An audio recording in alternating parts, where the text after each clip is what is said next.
الصورة اللي انت بتاخدها في ثانية دي ممكن تفضل معاك طول العمر، والفيديو اللي بيتبعت لشخص واحد بس ده ممكن يلف الدنيا كلها وانت مش واخد بالك. في عصر التكنولوجيا الخصوصية بقت قرار مش تلقائية وعفوية.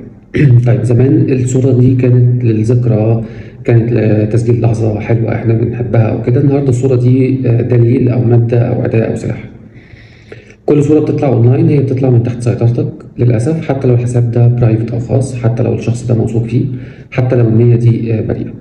طيب اخطر وهم بقى احنا بنعيشه، دي صورة عادية، ده فيديو هزار، ده محدش هيشوف، دي هيتمسحها او هيمسحه بعدين. الواقع الانترنت ما بينساش، والنسخة اللي اتاخدت خلاص ما بقتش في ايدك وما بقتش تحت سيطرتك. الصور والميديا بقى بتستخدم ازاي؟ ممكن تستخدم للاسف في التشهير، في الابتزاز، في التلاعب، في التركيب، ذكاء اصطناعي، اخراج الصورة او الفيديو ده من سياقه او من حقيقته، او نشر وقت خصومة او زعل بينك وبين شخص، واللي كان ثقة ده بيتحول فجأة لضغط وخوف وندم بشكل او باخر. الخصوصية مش ضعف، في ناس فاكرة إن اللي بيشارك كل حاجة ده واثق، وإن اللي بيخبي ده إنسان ضعيف.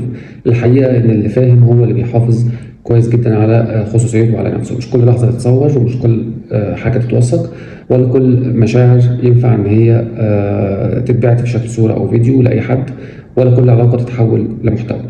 خد شوية قواعد كده تحميك ببساطة. ما تتصورش حاجة أنت مش راضي عنها بعد 5 سنين. يعني أنت عارف إنك قدام أنت مش تبقى راضي عن الصورة دي حتى لو ما فيهاش حاجة عيب، بس أنت مش راضي عنها بشكل أو بآخر. ما تبعتش ميديا تخاف إنها تظهر للعلن.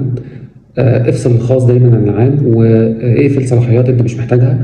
افتكر دايما اللي بتحطه أونلاين ممكن يستخدم ضدك بأي شكل.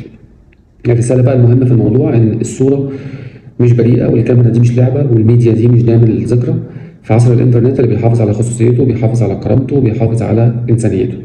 خليك فاكر مش كل اللي ينفع يتصور ينفع يتنشر ويظهر للناس، ومش كل اللي ينفع يتنشر ينفع تعيش معاه بعدين. في حاجات بتندم عليها بعدين. خلي خصوصيتك دايما خط أحمر، لأن الصورة ممكن تتنسي بس أثرها عمره ما بيتنسي. لو الحلقة دي نورت عندك شيء أو فتحت عينيك على حاجة معينة، يبقى الرسالة أكيد وصلت، وصلها لغيرك.